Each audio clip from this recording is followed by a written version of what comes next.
Tariffs, tariffs, tariffs. For moments, investors got terrified, even petrified, until news came that the tariffs had been modified, and investors then seemed satisfied with retaliation unspecified. No negative effects could even be quantified. Then payrolls came out on Friday and buying intensified, and investors were electrified. So watch the show, and your knowledge will be amplified.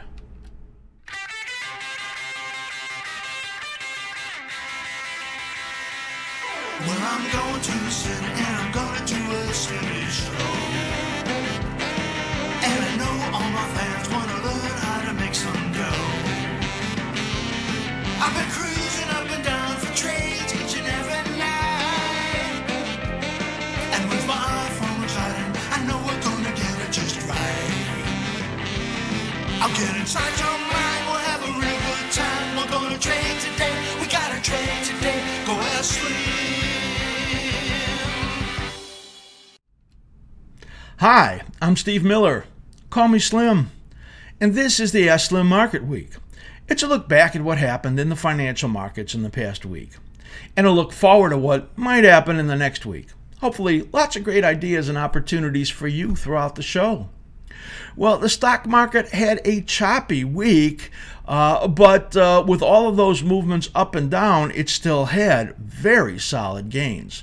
The prospects of tariffs had investors worried, but really only for moments at a time, and each selling wave brought buyers back in the market. Even the fact that Gary Cohn had resigned, which everybody was worried about, which sent the S&P 500 down 40 points overnight, resulted in just another buying wave that came in, and overall it was a strong week. Indexes breaking up through resistances, several of them, the NASDAQ at an all-time high, and to me it was unexpected, and I think a low probability, and the market still has to prove itself as the S&P 500 is now just moving into an important resistance area.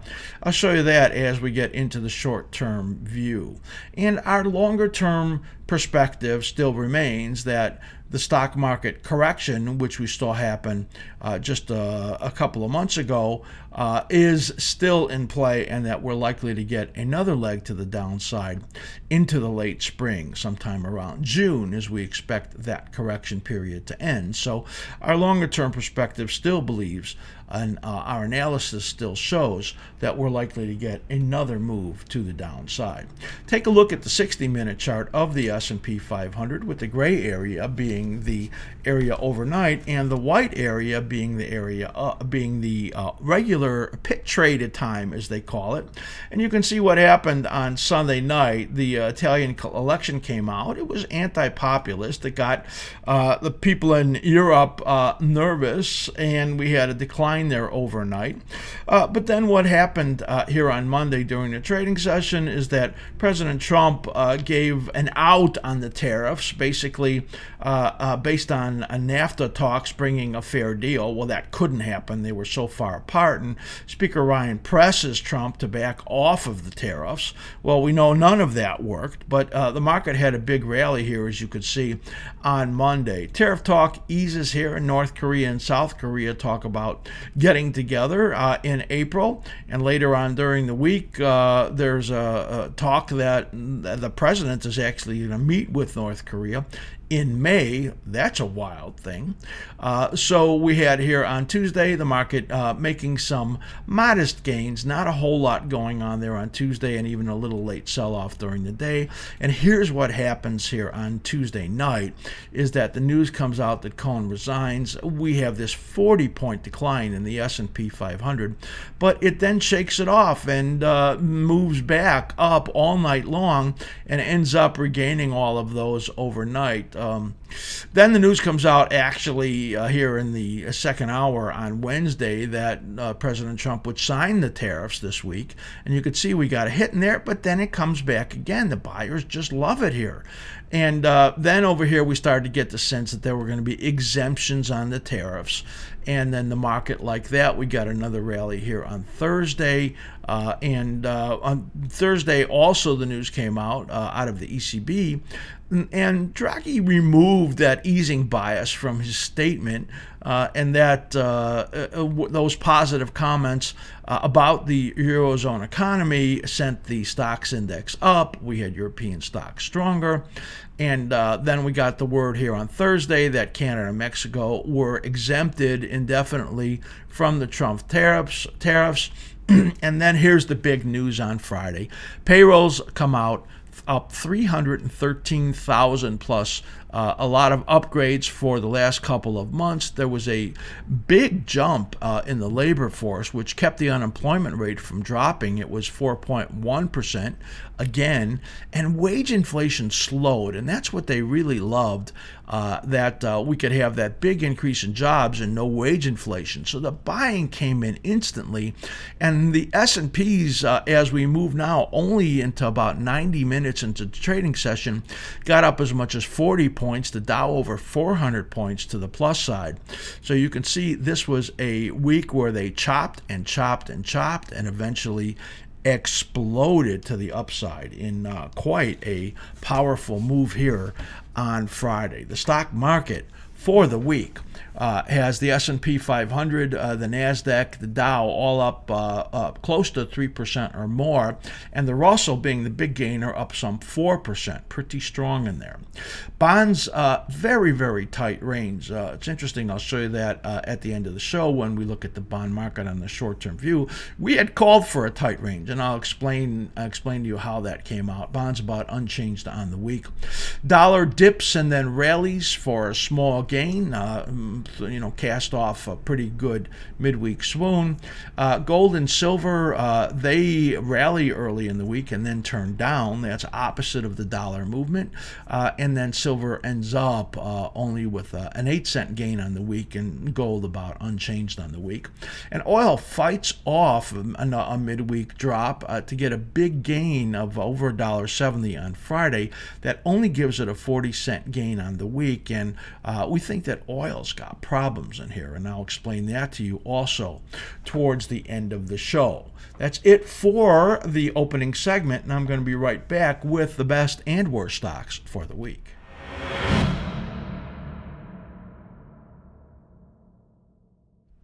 All right, for the best stocks of the week, before I get into that, I want to just give you a little bit of a reminder. In April will be the launch.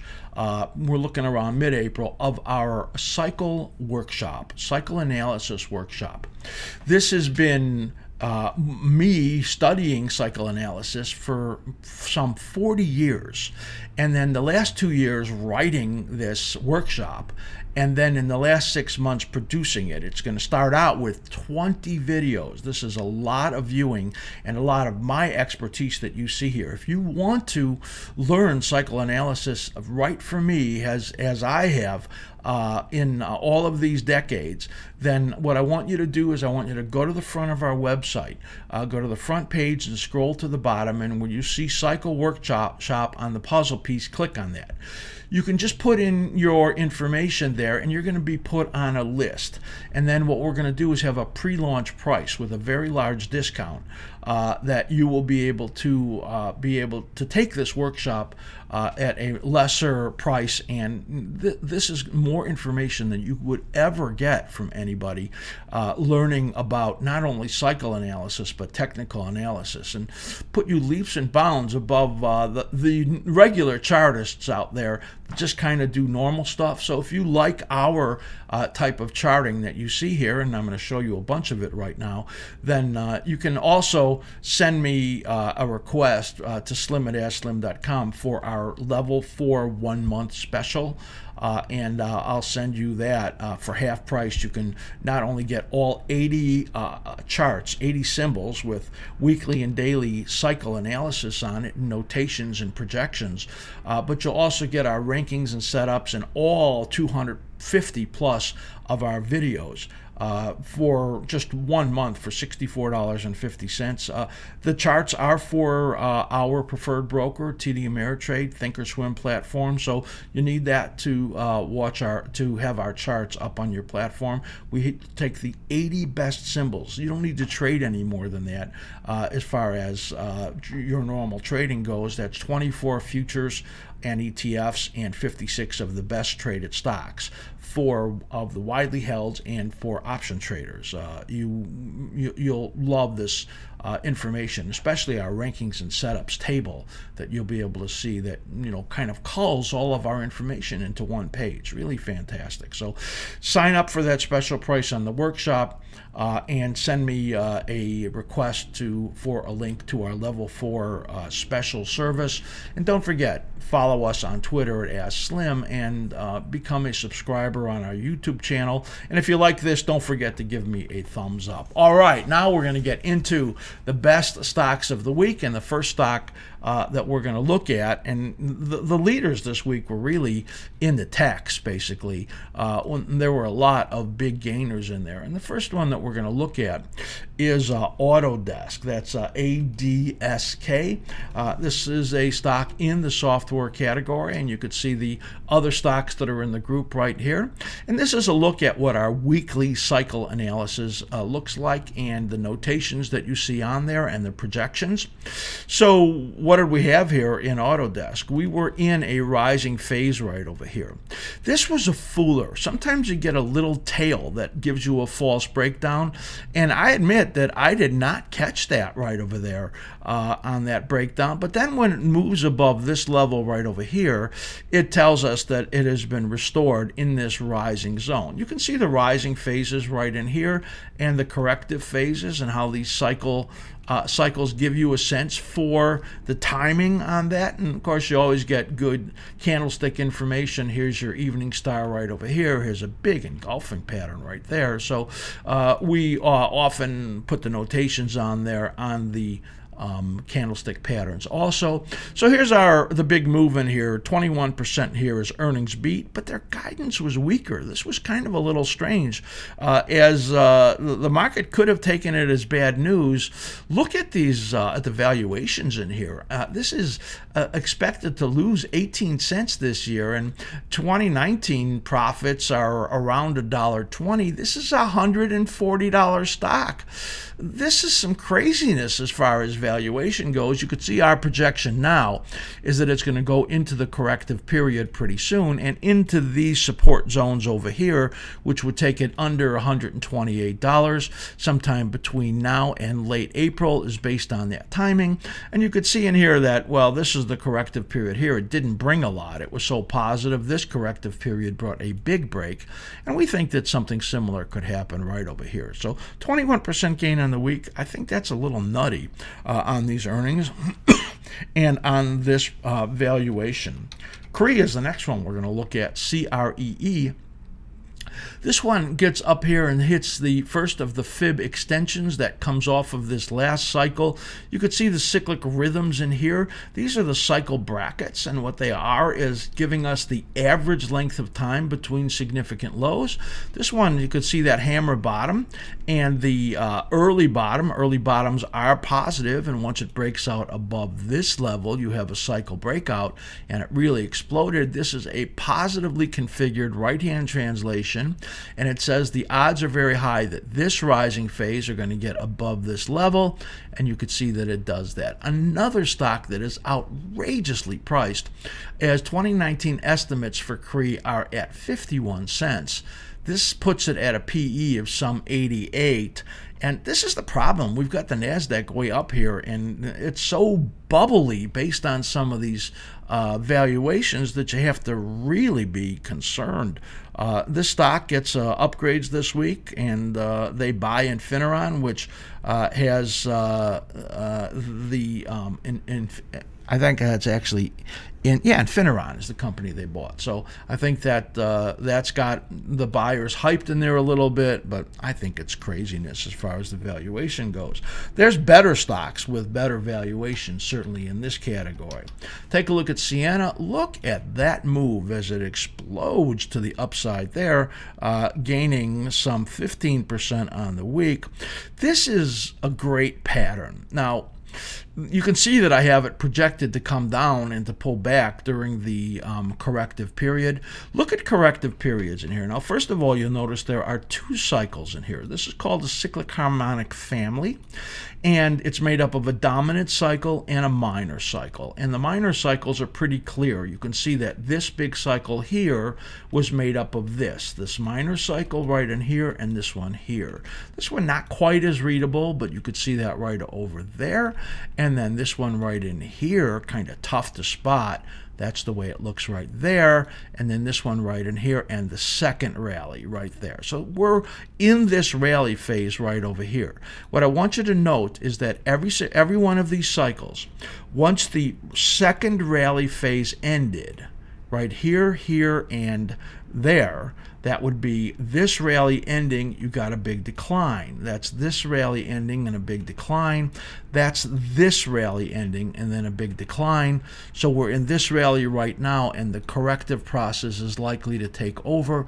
Right now, this measures down to about 24. It's now trading at 27. This is a great pattern, and I think that after this correction, it's going to explode back up to new highs over here. But you don't want to buy it right now.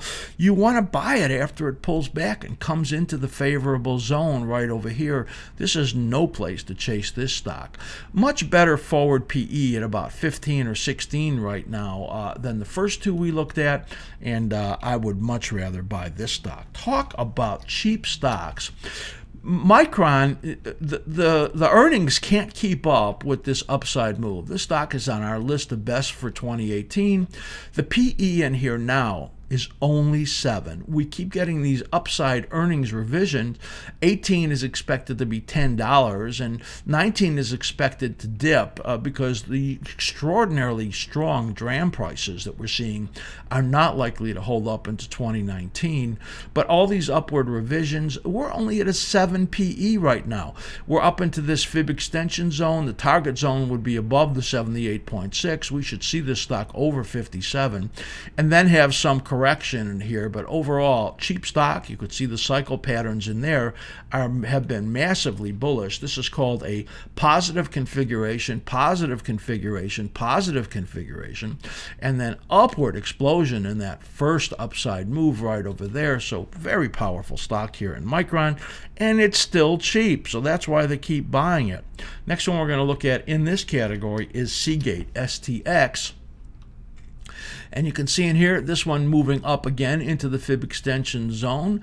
This is an extremely strong cyclical pattern because during this corrective period right over here, it was just holding up and holding up. It had a big upside gap right over there, and then finally gave up for a couple weeks when the market corrected and didn't waste any time to explode up to new highs.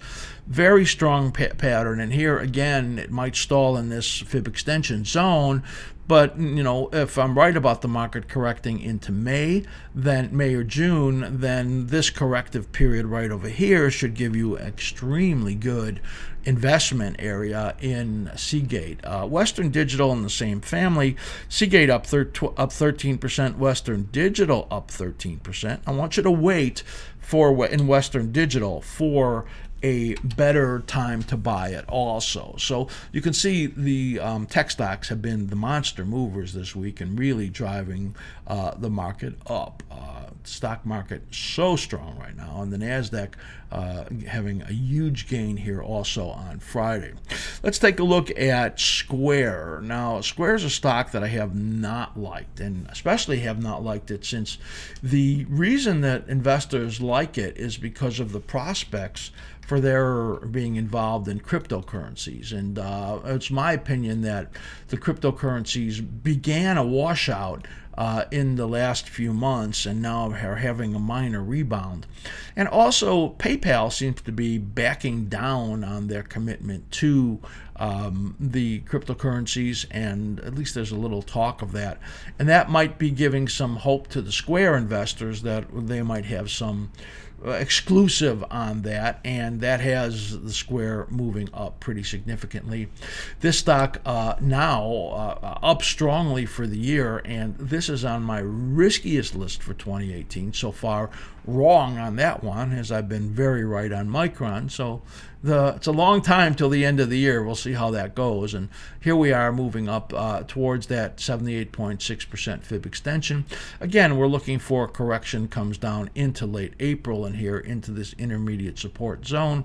If you like this stock and wanted to invest in it, it's really over here that you want to make that commitment there in square. I would not be chasing it on the upside right now. Netflix, NFLX, good gain in there as the stock continues to surge to new highs. There's positive comments again and again about international subscriber growth. The forward PE in here is 77. Boy, there is no room on this stock to make a mistake. This stock also on my riskiest list for 2018. And also, so far, incredibly wrong, because their international subgrowth was a surprise to me and driving the stock. So, but the valuations are nutty in here, and at some point we're going to start to see the risks that are in this stock show up as the competitive environment and the cost to build content and all that really has a risky situation as far as the potential for being able to maintain this type of a PE ratio. ESRX is the next one we're going to look at. It's up on the week, but far off of its highs. There's some scrutiny and some warnings about the fact that Cigna is buying them out for $67 billion in a cash and stock deal. But they're talking about the fact that this is a potential big cost to consumers in there, and we never know if the government's going to get in the way of one of these type of buyout and stop something from happening like that. So that's probably why the stock falls from 85 all the way down to 80 late in the week, as there is some concern about whether that deal could go through. Win has a giant win for the week. We had this as a negative stock. We now have it as neutral. That's the yellow zone. And we believe this was a false break based on the Steve Wynn news, where just left those little tails under those key areas. And that is now moving strongly up. The news is that a path has been cleared for Steve Wynn to offload his stock. And if that were to happen, then the investors are hoping that he could regain, that the Wynn stock could regain its luster and the company move forward minus Steve Wynn. I actually don't think that this stock is going to be able to maintain this explosive move, as we're soon to move into a corrective zone, and you can see our projection is for this to fail pretty soon and move to the downside. Deere and Cat are two stocks in the industrial category that had big rebounds, like 7-8% on the upside. They have moved into resistance areas, and we think that before you know it, there's going to be some talk of retaliation and the cost of steel to domestic manufacturers going up, and that's going to negatively affect earnings. And we think that stocks like Deere and Cat and GM and Triple M and all the ones that use steel in their manufacturing are going to get another wave on the downside. That is the best of the week, and we're going to be right back with the worst of the week.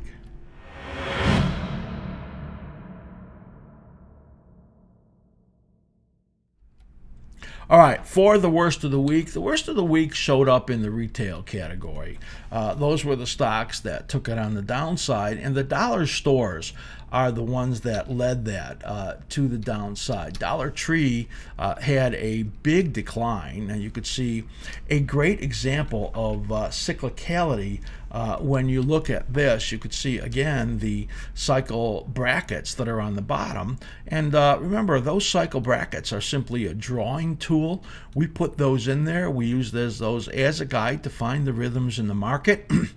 And you can see in here that each of these right in here have cycles that almost were perfectly aligned right in here, and then we got into a very bullish situation here. Barely could move down. This is called the cycle being swamped because the upward component was so powerful. And then can you see the tone change in there? Incredible. Once it broke down through this level right in here, and actually there's something called a VTL, and you'll learn about VTLs, valid trend lines, that was in here that I didn't put in there, but I could actually put that in there right now for you to see that once it broke through that VTL right over there, it actually just became a negative. We're just going to put this like I put it in the charts at times, and once it broke under there, it turned it down, and that was trouble for the stock.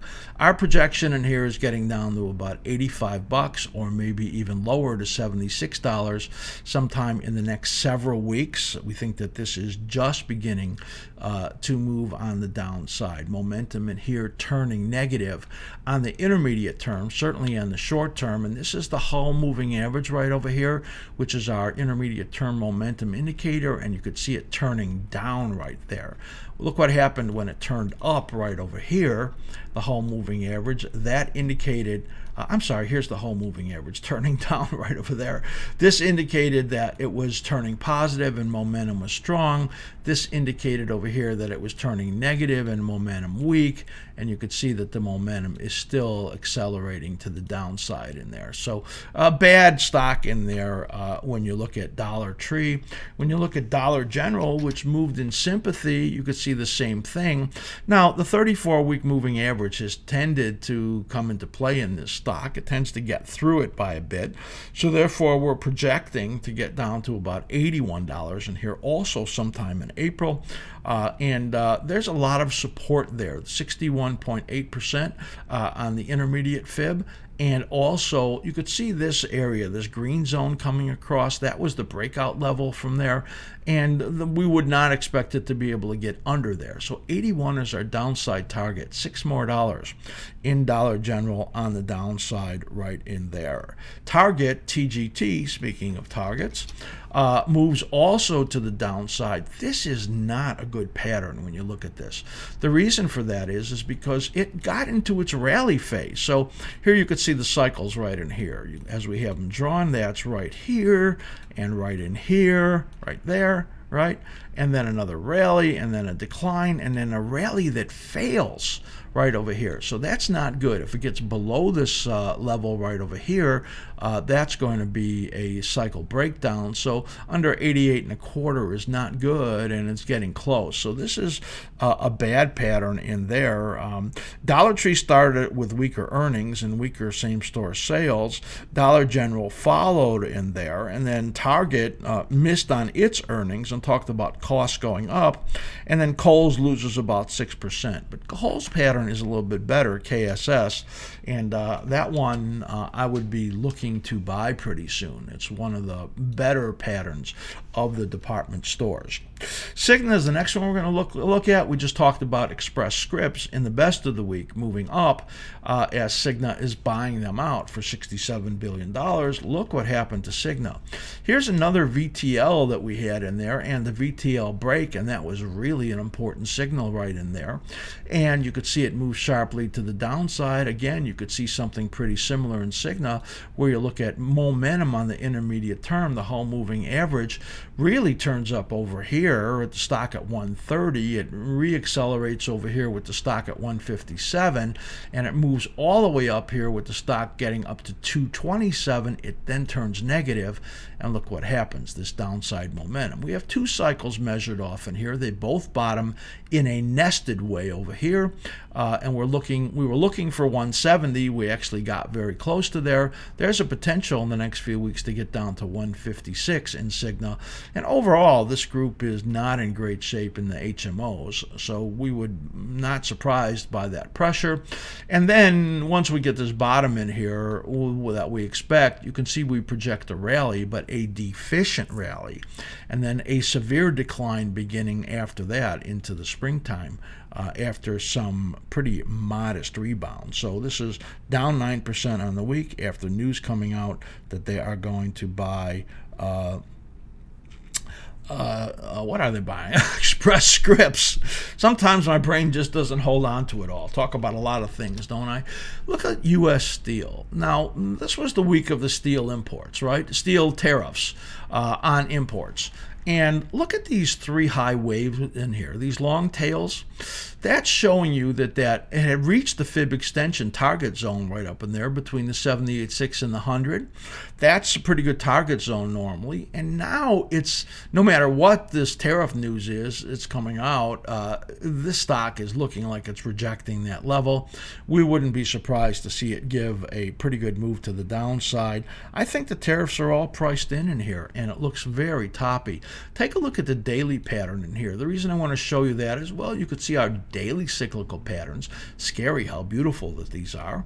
And what I want you to note is this. You see this important low right over here. You can see the timing for that low. That low is what we call a short-term cycle low. Then it got a rally as it was supposed to, and then it rolled over, and it could barely eke out a new high, and now it looks like it's going to take out that cycle low. If it does that, then this is essentially a double top. And what it would tell you is that this rally in here will fail, and then you could get a much sharper downside move. So I think that U.S. Steel, which is only down 2% on the week, and you think it would normally not be something that would show up in this segment, is saying to me that there is something that stinks in here. You could see that engulfing pattern right over there. Something really that stinks that says this level is a problem for it.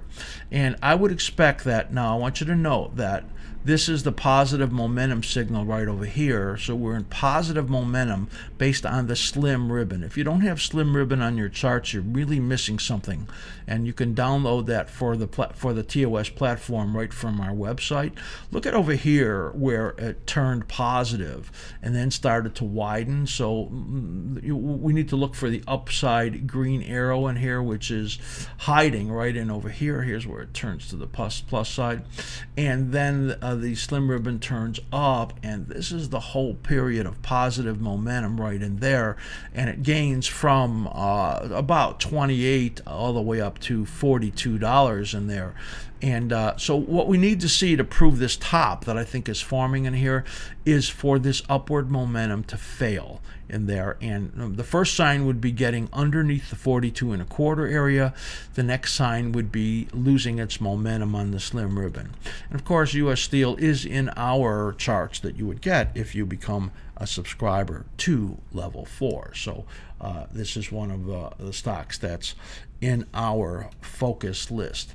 That is it for the worst of the week, and I've just come right back in a second, and I'm going to show you what our short-term view is for the 5 major markets.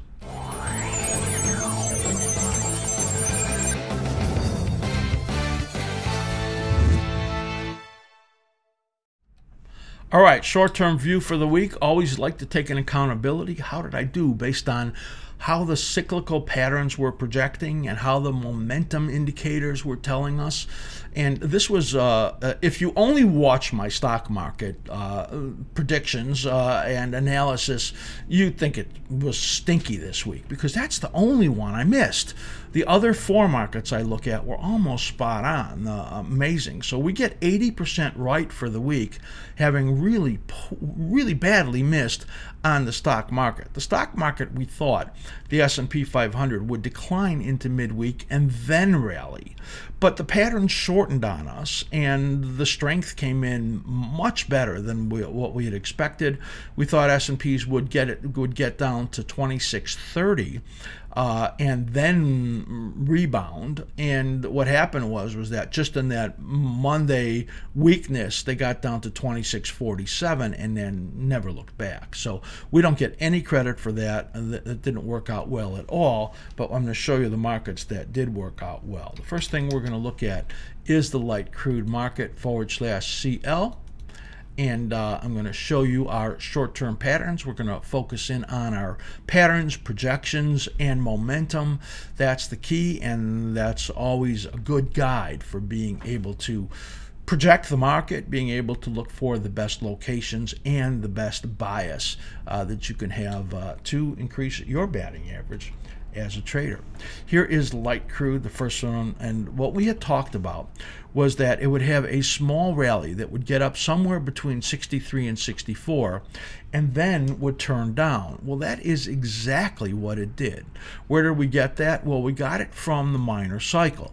So here's your major cycle right in here, and it's made up of the three pieces of the minor cycle. Here's your first minor cycle here that when we were looking at last Friday that we believed was bottoming and getting ready to rally, but we didn't think that it was going to be able to do that well because there was an intermediate pattern that was pushing down. We thought up to 63 to 4, it got right up there into the mid that zone and then rolled over. Got down to the minor support, and look at the importance of this 89-day moving average right over here.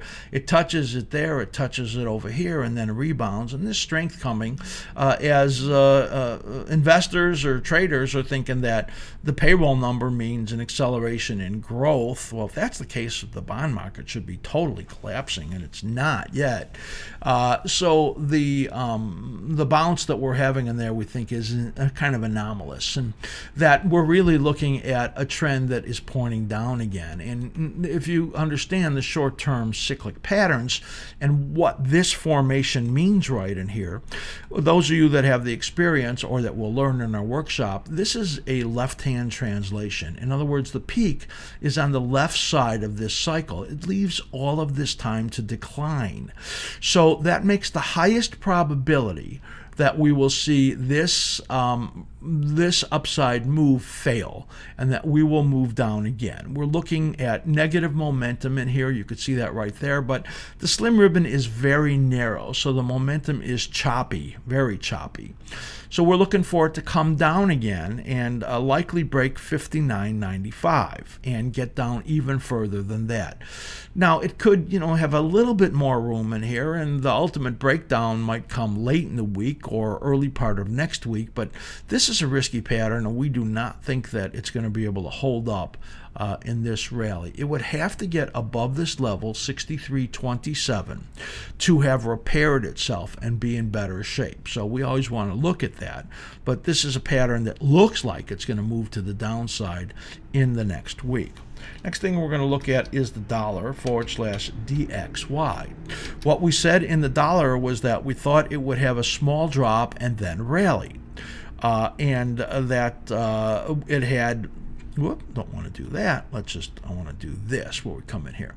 And the reason we thought we'd get a small drop and rally was that 5 days ago, which is right over here, it was premature for this to have bottomed, that it would likely bottom over here and timing-wise and then rally. So that's exactly what we got. And the euro currency, of course, does something opposite than that. And that's pretty much what we expected in there also. So right now, the dollar is again, you could see the momentum in here is just choppy. We're not getting a good read. It looks neutral right now as the reading that we're getting there is these bars are gray. You can see that. So right now, momentum is neutral, but the uptrend or the up phase is there.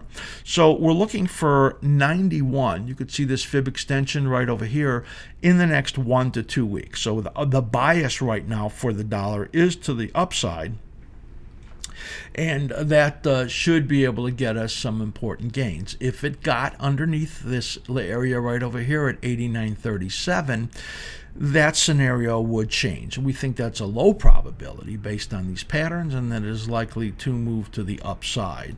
The euro currency, if that's your proxy for trading the dollar, and that's why I like to bring this up, you can see right in here, again, momentum just really choppy. We're not able to get anything decisive out of either one of those. And there are two cyclical patterns that we're looking at in here that, again, tell us about some choppiness. And then eventually, as the dollar then moves up, both of them are aligning to move to the downside. So we're going to say in the euro, any rally attempts in here fail, and eventually this cycle takes over and then moves it to the downside. I do not like the euro here. We're on an intermediate, on the intermediate charts, it's in a corrective area, and that's why I think these rallies are going to fail. When I put in these alternate cycles like this, it gets to be a little bit unclear, and that's why why I put them in, because I'm not certain about this early bottom that occurred there and what that means.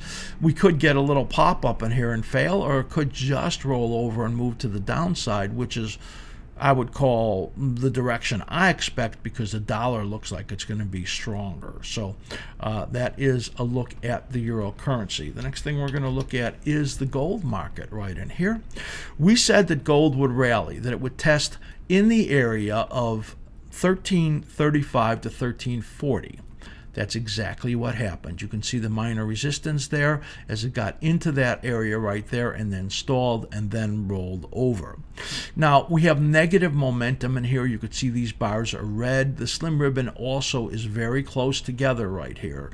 So it's not strong momentum. When you see how close they are, it's just modest downside momentum that we're seeing in there. This is not great, and if we get below this cycle support right there, 1303, that's going to be a bad sign.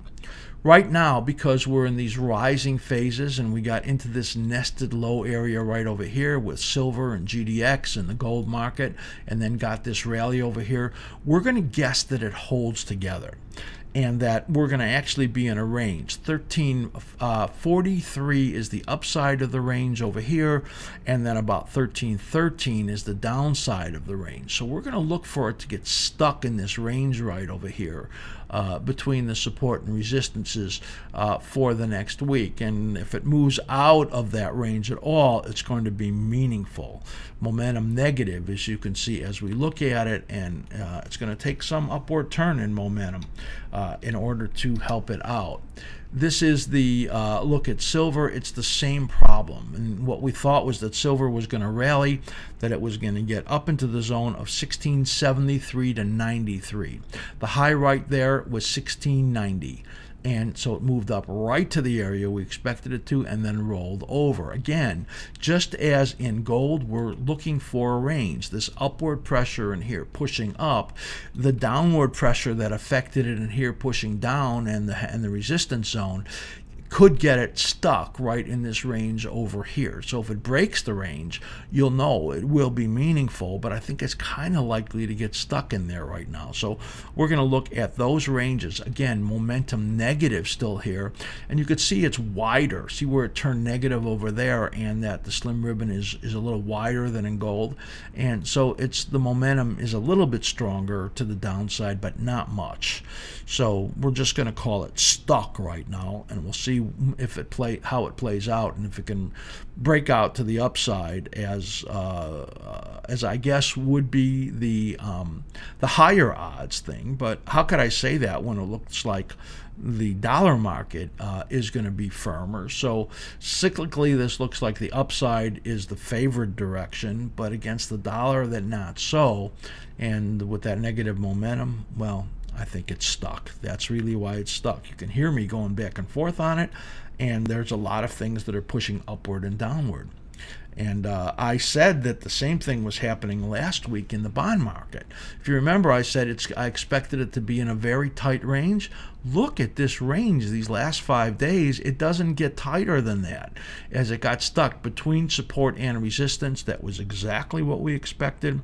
We thought that the 10-year would try to rally and fail, get up near 121. Here it gets up right over here to 120.21. So it missed it by about 12 ticks, but did exactly as we expected. Tries to rally, fails, tight range. Now, the intermediate patterns say that the bond market should rally, but look at this negative momentum in here on this chart. Where does the momentum turn negative? It turns negative where you get the down arrow on the slim ribbon, which is right over here. You could see that arrow right there. And that was at a price of 124.5 roughly, and it went down the whole time. And this major cycle and this major cycle, and this rally is getting you almost nowhere. This is not a good scenario in an intermediate phase that should be doing better. I would call this overall ugly. We're going to call for a small up week. And part of that is because I'm going to show you that I think that the stock market's going to pull back. And that could get you a bit more of a rally, and you could see the cyclic pattern right in here calls for a rally. But again, we think that the upside is very limited here. 121 is about the best that I can see in here, which is only a point up. That's not much of a call when you look at that. In the ZBs, you can see right in here the same exact thing. We thought it would be in a very tight range. We thought that the high would be around 144.20. The high for the week was right here at 144.07. No, that's not even it. It's right over here, 144.05. So it was just stuck in this tight range. And again, you can see these short-term cycles pointing to an up week in here. I don't know. This is, to me, a 145.22, the most optimistic I can give it.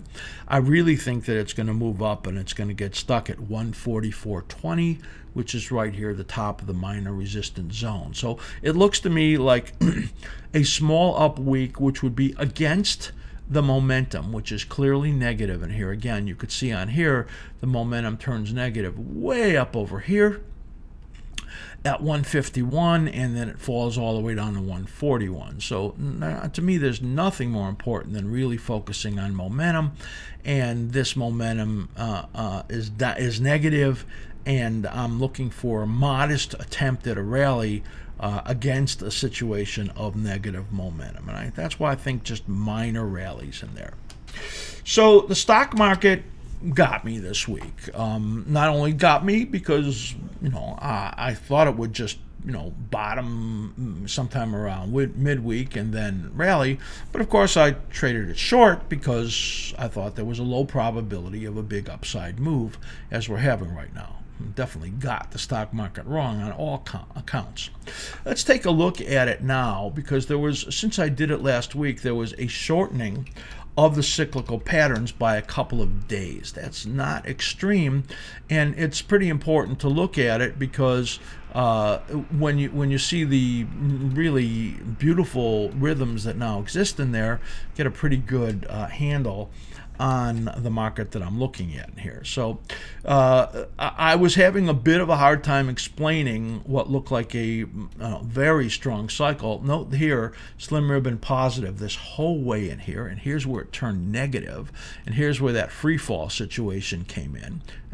And this 28-day period is now explained by this double cycle that exists right in here. Now you could see it exactly at 14 days right here, and then rallying again. This is the cycle I worked off of last week, thinking that it would decline into midweek and then rally. That's where I got messed up. But now this is much more dominant in this shorter cycle, and this is key. See, we're getting up to this area right there, 2789, 2803. That's cycle peak resistance and the short-term 78.6%. That's the point that I think it fails from this week. And I'm going to look for a down week this week, and that it rolls over in here and then pulls back. Now, this scenario is not as negative as it was. Even though the intermediate scenario says decline into June, this to me is simply a kind of an upward wedge going on right over here that eventually is going to fail. So right now we expect the pullback to be limited into this minor support zone in the next 1 week or a little bit longer, because if this is a 14-day cycle, it takes you to March 21st, and next week doesn't get to March 21st. So this is kind of a week and a half projection right over here.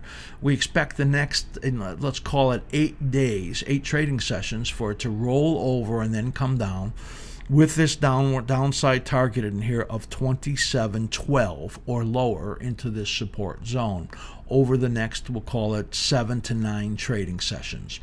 That's the projection for the coming week. The NASDAQ, much better. It moves up to an all-time high, so you could see this is a different situation as the upside condition is much more powerful.